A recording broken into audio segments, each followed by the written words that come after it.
Hi, I'm Tom Hickman. I'm a developer at iwerk, affectionately known as Thickman around the office. I had an opportunity to do an app um, for a client that wanted a keyboard playing Twinkle Twinkle Little Star. So before I show you the code for that, I'm going to show you exactly what musical intervals are, what a key is in music, and how I used that to make the app. So a key in music are all the notes around a certain note that sound good when you play within the key of C, for example. Here's a C major chord in the C major scale. So all of those notes sound good within the C major scale. And what I did is I took the intervals of that scale and used it in this app to automate the song. So if this is the first note in the scale, that's the second, third, fourth, fifth, sixth, seventh, and eighth. And using those relationships between the notes, I created an array in the app, cycled through all the intervals in the array, and played the song around that. The intervals for Twinkle Twinkle Little Star are 1, 1, 5, 5, 6, 6, 5, and the next part is 4, 4, 3, 3, 2, 2, 1.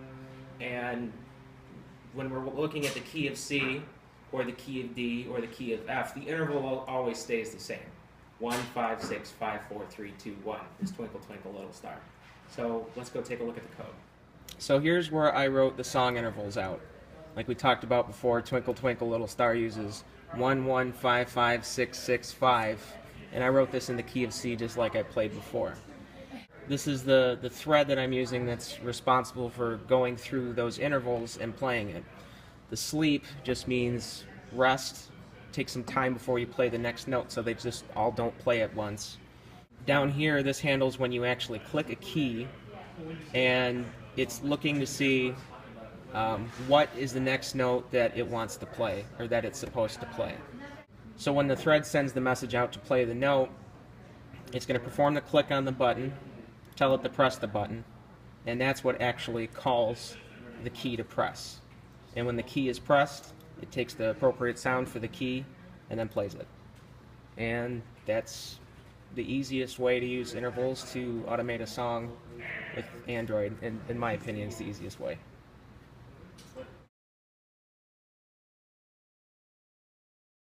I was excited to take on this app because as a guitar player and a musician, it was the first thing that I thought of to use intervals, stick it in an array, move through the array and play the appropriate notes.